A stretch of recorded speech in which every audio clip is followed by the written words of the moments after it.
Assalamualaikum warahmatullahi wabarakatuh.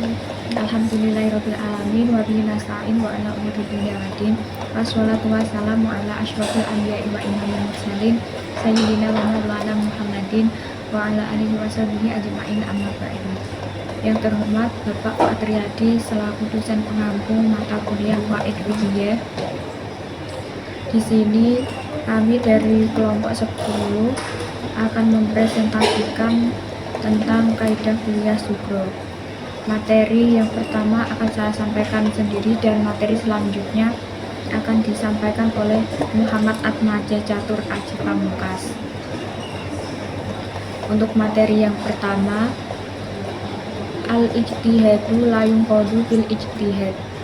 Ijtihad itu tidak diubah dengan ijtihad. Arti ijtihad. Ijtihad adalah usaha sungguh-sungguh dalam mencurahkan pikiran untuk mencapai suatu tujuan tertentu. Jika hasil ijtihad tersebut sesuai dengan kehendak Allah, maka disebut dengan ijtihad shawab. Sedangkan jika sebaliknya, disebut ijtihad khata'.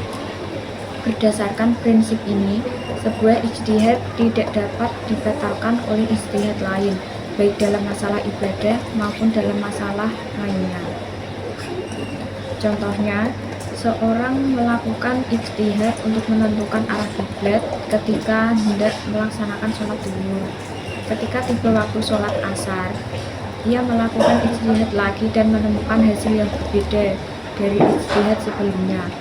Meskipun demikian, ijtihad kedua tidak membatalkan ijtihad pertama, sehingga sholat zuhurnya tetap dianggap sah.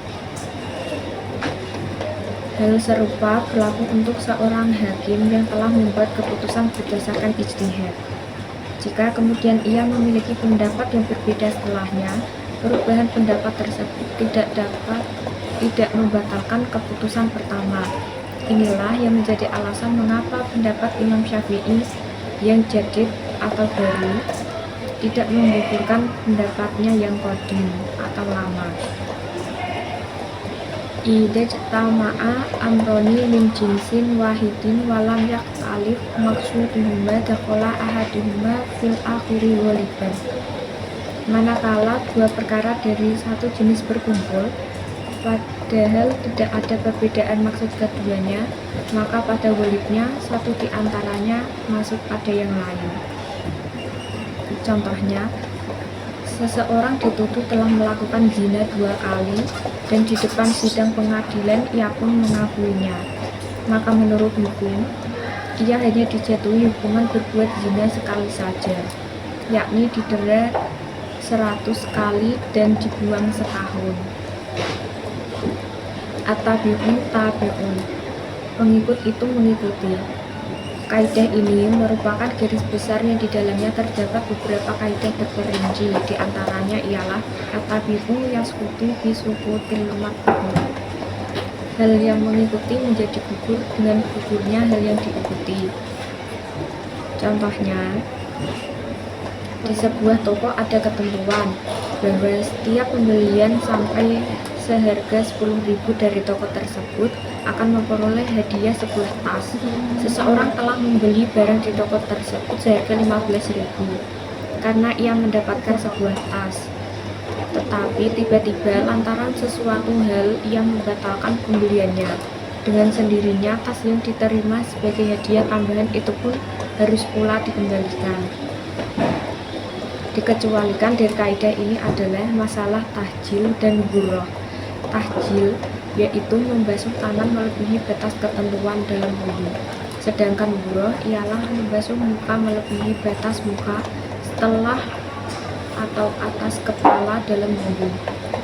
Jadi, kalau misalnya ada orang yang tangannya putus sampai sebatas siku, maka jika ia berwudu, meskipun tidak membasuh tangan, tahjil masih tetap disunahkan. At-tabi'u la yataqaddamu 'alal matbu'i. Pengikut itu tidak boleh mendahului yang diikuti. Contoh, makmum itu ikut imam. Oleh sebab itu, makmum tidak boleh mendahului imam, baik dalam hal letak berdirinya, takbiratul ihramnya, maupun salamnya. At-tabi'u la yufratu fil hukmi. Pengikut itu tidak pengikut itu tidak disendirikan hukumnya. Contoh, menjual kambing bunting, dengan sendirinya kandungan kambing itu juga ikut terjual. Kalau hanya kandungannya saja yang dijual maka tidak sah. Materi selanjutnya akan disampaikan oleh Muhammad Atmaja Catur Aji Pamungkas. Materi selanjutnya akan saya bacakan, yaitu yuhtafaru fit tawabi'i ma la yuhtafaru fi ghairiha. Sesuatu yang ketika sebagai pengikut, artinya yaitu berdiri sendiri, itu tidak diampuni ketika menjadi pengikut. Contohnya yaitu membawa mushaf bagi orang yang sedang junub. Hukumnya itu haram, tetapi kalau yang dibawa itu tas pakaian yang isinya itu terdapat mushaf, hukumnya itu tidak haram. Selanjutnya yaitu ar-ridha bisyai'i ridho bima yatawalladu minhu. Ridho terhadap sesuatu berarti ridho terhadap apa yang timbul daripadanya. Contohnya yaitu orang yang sedang melakukan puasa tidak dilarang berkumur di siang hari. Karenanya kalau sebagian air kumur itu ada yang tertelan, maka puasa orang tersebut tidak menjadi batal. Dan kaidah ini mengecualikan tindakan-tindakan yang diisyaratkan akibatnya tidak akan membahayakan, seperti suami memukul istrinya, guru memukul muridnya, takzir yang dilakukan oleh hakim, meskipun semuanya itu diizinkan, tetapi andai kata pukulan itu mengakibatkan kematian, maka suami atau guru atau hakim tersebut itu wajib membayar diat atau denda. Selanjutnya yaitu ya yang sabu ila sakitin qaulun, yang diam itu tidak dianggap bicara.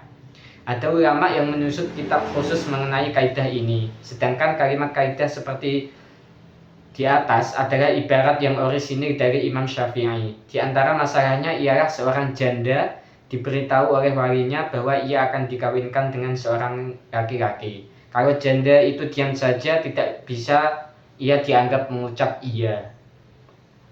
Pengecualian. Menurut Imam Jalaluddin Suyuti, terdapat 7 masalah yang dikecualikan dari kaidah ini. Namun beberapa ulama berpendapat bahwa masih ada pengecualian lain selain 7 masalah tersebut.